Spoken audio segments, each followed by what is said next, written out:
our channel. Today Bible verse in Tamil. இன்றைய வசனம் உபாகமம் 15ஆம் அதிகாரம் 10ஆம் வசனம்.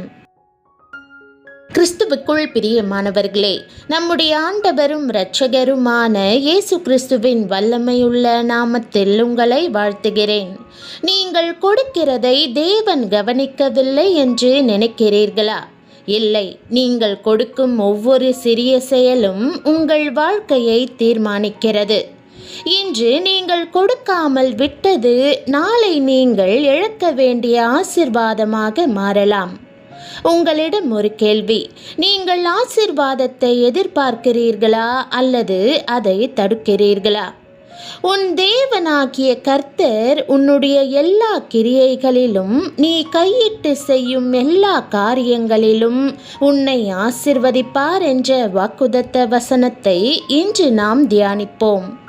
கர்த்தரை தஞ்சமாய் கொண்டிருப்பது எத்தனை பாக்கியமானது! கர்த்தருடைய இனிமையான ஆசீர்வாதங்களை ஒவ்வொரு நாளும் புசிப்பது எத்தனை மேன்மையானது! நீங்கள் கையிட்டு செய்யும் எல்லா காரியங்களிலும் உங்களை ஆசீர்வதிப்பேன் என்று அவர் வாக்களித்திருக்கிறார்.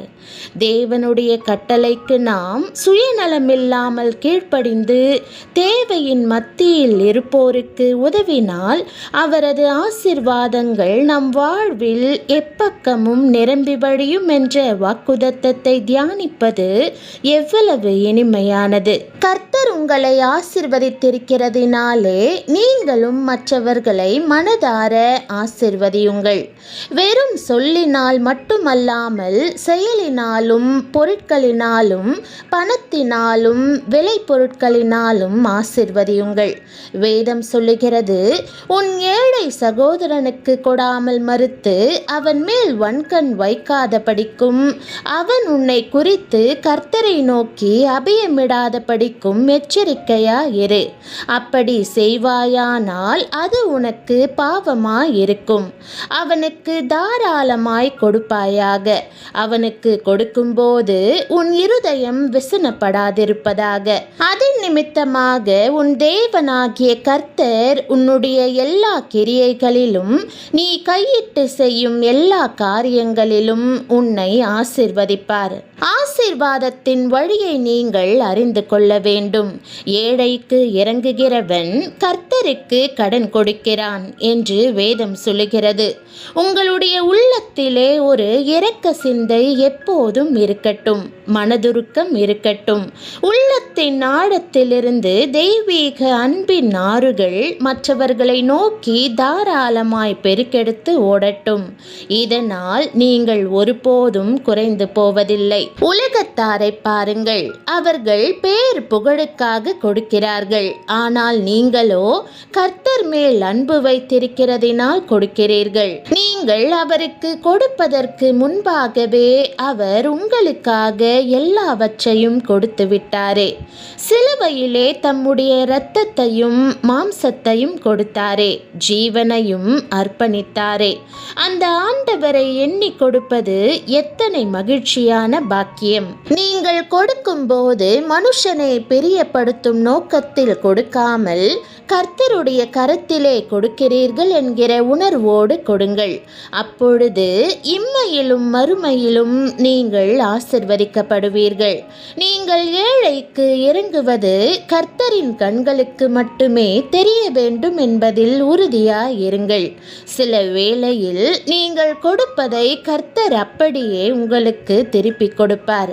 சில வேளைகளில் 2 மடங்கு ஆசீர்வாதத்தை வாக்கு பண்ணுவார். 30 மடங்காக, 60 மடங்காக, 100 மடங்காகவும் பலனை பெருக பண்ணுவார்.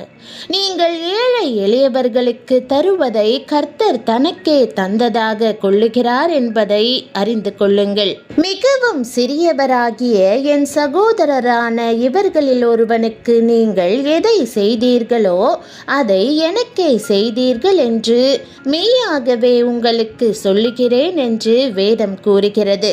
ஏழைக்கு இறங்குகிறவன் கர்த்தருக்கு கடன் கொடுக்கிறான். அவன் கொடுத்ததை அவர் திரும்ப கொடுப்பார் என்றும், வாரி இறைத்த குறைத்தும் விருத்தி அடைவாரும் உண்டு, அதிகமாய் பிசினித்தனம் பண்ணியும் வறுமை அடைவாரும் உண்டு என்றும் வேதம் கூறுகிறது. நாம் எந்த அளவுக்கு அதிகமாக கொடுக்கிறோமோ அந்த அளவு திரட்சியாக நம் வாழ்வில் ஆசீர்வாதங்கள் புரண்டு வரும். சிறுமைப்பட்டவன் மேல் சிந்தையுள்ளவன் பாக்கியவான். தீங்கு நாளில் கர்த்தர் அவனை விடுவிப்பார். கர்த்தர் அவனை பாதுகாத்து அவனை உயிரோடே வைப்பார். பூமியில் அவன் பாக்கியவானாய் இருப்பான். அவன் சத்துருக்களின் இஷ்டத்திற்கு நீர் அவனை ஒப்புக்கொடீர் என்று வேதம் கூறுகிறது. தேவையின் மத்தியில் இருப்போர் மேல் மனதுருக்கத்தை காட்டும்போது வேதத்தில் குறிப்பிடப்பட்டுள்ளது போல் தேவன் அருளும் பலன்களுடன் அவரது பாதுகாப்பையும் வாழ்க்கையை தாங்கக்கூடிய கிருபையையும் பெற்றுக்கொள்கிறோம். பிரியமானவர்களே, உதார குணமுள்ள ஆத்துமா செழிக்கும். எவன் தண்ணீர் பாய்ச்சுகிறானோ அவனுக்கு தண்ணீர் பாய்ச்சப்படும் என்று வேத வசனத்தில் எழுதப்பட்டுள்ளது உண்மையாகும். தேவையில் உள்ளோருக்கு உதாரத்துவமாய் உதவும் போது நீங்கள் தேவனுடைய தயவினால் நீர்ப்பாய்ச்சலான தோட்டத்தை போல மாறுவீர்கள். கொடுப்பதை குறித்த கட்டளையை குறித்து நாம் தியானிக்கும் போது ஆண்டவர் நம்மை பதிலுக்கு பூரணமாக ஆசிர்வதிப்பார் என்று அறிந்து தேவையுள்ளோருக்கு உதவும்படியாக நம் கரங்களையும் இருதயங்களையும் திறப்போம். கொடுக்கும் கரம் ஒருபோதும் குறையாது. அது தேவனுடைய கிருபையால் நிரம்பிக் கொண்டே இருக்கும். நீங்கள் மனிதனுக்கு கொடுக்கவில்லை, தேவனுக்கே விதைக்கிறீர்கள். தேவன் கடன் வாங்கியதை ஒருபோதும் மறக்க மாட்டார். தேவன் திருப்பிக் கொடுப்பது அளவில்லாத ஆசீர்வாதமாக இருக்கும்.